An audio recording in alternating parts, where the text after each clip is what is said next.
Naam, mtazamaji, hujambo na karibu katika mwendelezo wa vipindi vyetu kutoka hapa shirika la reli Tanzania TRC, na hiki ni kipindi cha reli na matukio.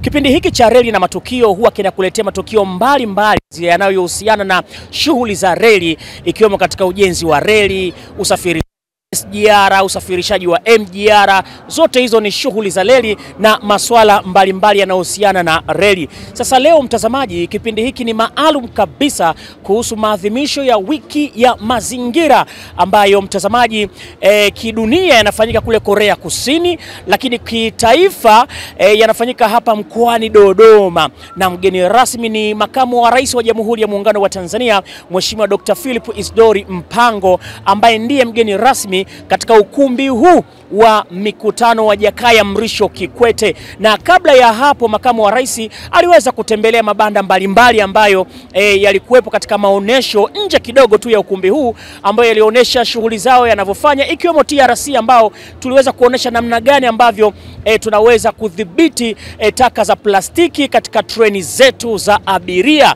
Na nikupe tu habari hii njema mtazamaji, ni kwamba TRC kupitia safari zake za treni hiyo imeweza kupunguza uzalishaji wa gesi joto kwa kiasi cha tani 16,571, jambo ambalo limepelekea pia kupata tuzo ndani ya kilele cha maadhimisho haya, tuzo ambayo imetolewa na makamu wa rais wa Jamhuri ya Muungano wa Tanzania Mheshimiwa Daktari Isdor Mpango.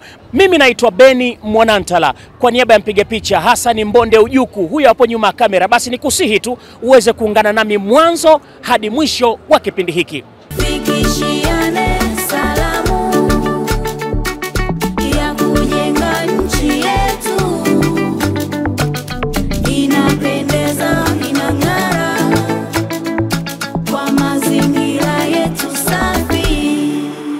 Katika sehemu ya hotuba yake, mgeni rasmi makamu wa rais wa Jamhuri ya Muungano wa Tanzania Daktari Isdor Mpango akapata nafasi ya kutoa rai kwa taasisi mbalimbali za serikali kuhakikisha kwamba zinaongeza juhudi ya kuhamasisha utunzaji wa mazingira. Lakini pia natoa rai kwa taasisi ambazo bado hazijatekeleza, basi ziendelee kuwekeza katika matumizi ya nishati safi ya kupikia. Aidha, taasisi binafsi zinazolisha zaidi ya watu 100 nazo ziongeze kasi katika kutumia nishati safi ya kupikia ili kuokoa mazingira yetu na kulinda afya za mama zetu na dada zetu na mabinti zetu.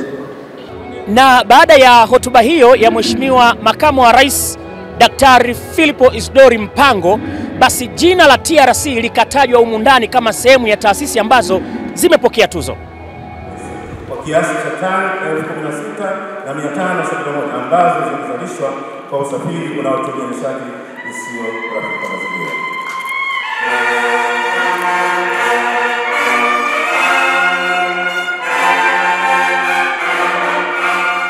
Mazingira yetu na Tanzania ijayo, tuwajibike sasa. Dhibiti matumizi ya plastiki.